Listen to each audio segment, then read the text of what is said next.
बिस्मिल्लाहिर्रहमानिर्रहीम। अस्सलामुअलैकुम, मैं हूं सुंदस खान। शामिल करते हैं हेडलाइंस।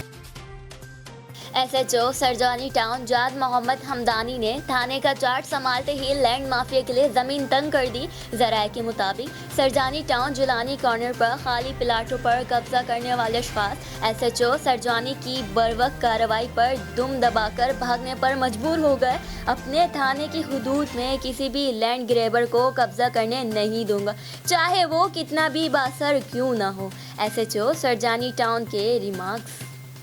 सानिया बल्दिया केस आखिरी मराहिल में दाखिल। जेल हुकाम ने रहमान भोला और जुबैर चरिया को पेश किया। स्पेशल पब्लिक प्रोसिक्यूटर साजिद महबूब शेख ने दलाइल दिए। रहमान भोला का एतराफ़ी बयान अदालत को सुनाया जाए।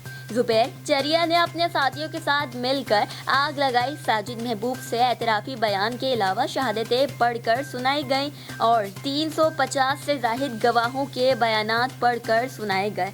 अदालत ने समाअत 14 फरवरी तक मुलतवी कर दी। जहांगीर पार्क से अगवा होने वाले बच्चे सुदेश को काला पुल के करीब कार्रवाई करके बाजियाब करवा लिया गया। गिरफ्तार मुल्जिमान और बच्चे को कानूनी कार्रवाई के लिए परेडी थाने में मुंतकिल कर दिया गया। मुल्जिमान के खिलाफ मुकदमा दर्ज, तफ्तीश जारी। एंटी करप्शन की नाजाबाद पापोश में कार्रवाई। SBCA के डेप्यूटी डायरेक्टर समेत 3 अहलकार गिरफ्तार अफसर और अहलकार पापोश नाजाबाद में गैर कानूनी तामीरात में मुलव्विस हैं।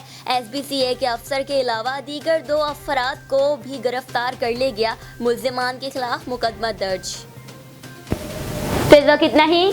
मज़ीद खबरों और अपडेट्स के लिए विजिट कीजिए हमारी वेबसाइट faisalive.tv। इसके अलावा आप हमें फेसबुक और ट्विटर पर भी ज्वाइन कर सकते हैं। देखते रहिए CSN।